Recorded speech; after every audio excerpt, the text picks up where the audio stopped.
My dear students, समय नज़दीकी को देखते हुए जो है कि मुझे क्लासरूम से हट करके भी और अकेले में आ करके कुछ करना पड़ रहा है, क्योंकि मात्र 10 दिन की समय बचा हुआ है परीक्षा की।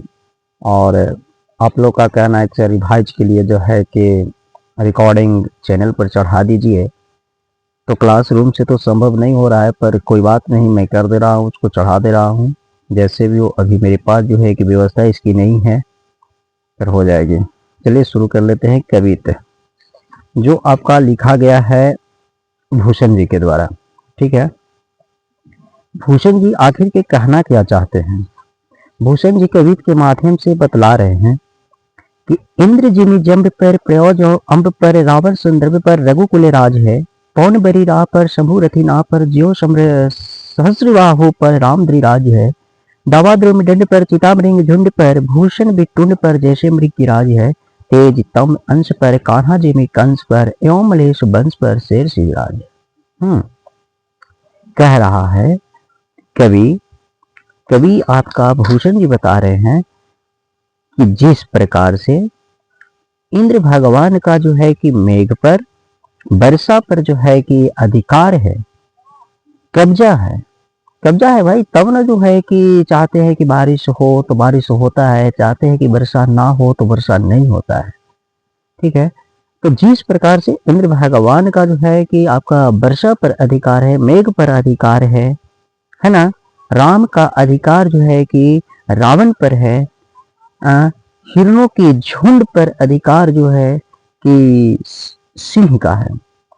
तो जो है कि देखिए कि राम जो है कि अकेला जाकर के काफी संख्या में, काफी कम संख्या में अपने सेना के साथ, बंदर सेना के साथ उतना शक्तिशाली जो है कि राक्षस गण को जो है कि मार दे गिराए, ठीक है। इसका मतलब है कि उन पर अधिकार था, ठीक है। उतना विशाल भुजा वाले को भी जो है कि मार गिराए।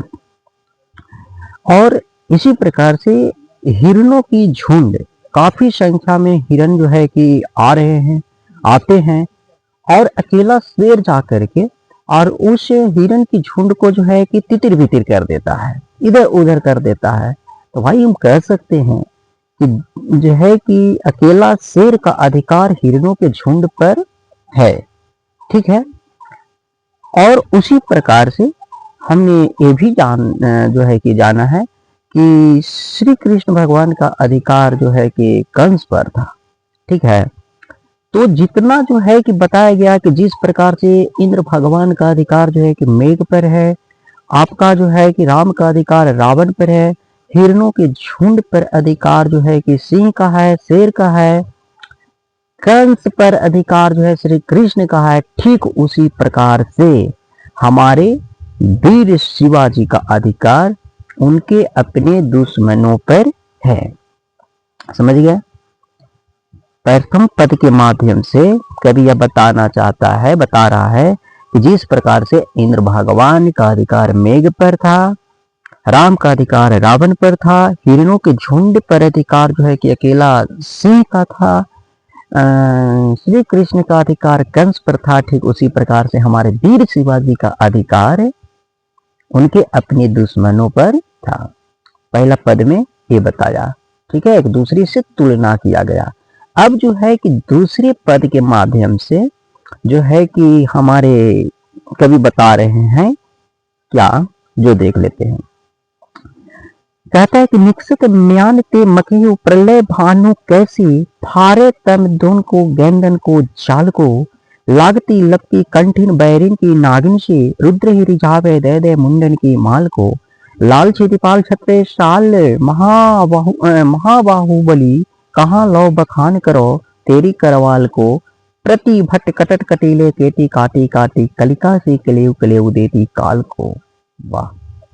दूसरे पद के माध्यम से कवि जो है कि हमारे वीर शिवाजी महाराज की वीरता की बखान करते हैं। ये कह रहा है, कवि बता रहा है कि जैसे ही हमारे वीर शिवाजी की म्यान जो तलवार रखने वाला जो जगह होता है, जो घर होता है, जो खोली हम लोग कहते हैं, जैसे ही उस खोल से जो है कि वीर शिवाजी का तलवार निकलता है, तलवार निकलते ही मानो विकराल रूप धारण कर लेता है। जैसे जो है कि विषैला गुसैला नागिन जब अपना विकराल रूप धारती है तो उड़ उड़ करके और अपने दुश्मनों के गले से जाकर चिपक जाती है और दुश्मनों की मुड़ी को गाजर मूली के समान कटर कटर कर धरती पर गिरा देती है। उसी तरह से हमारे छत्रपति वीर शिवाजी महाराज की तलवार है कि जैसे ही म्यान से निकलती है, निकलने भर ही देर है, जैसे ही उनका तलवार म्यान से निकला, देखते ही देखते मूली गाजर के समान जो है कि दुश्मनों की गले को काट काट करके धरती पर रख देता है, गिरा देता है। ठीक है, कहने का मतलब समझ रहे हैं।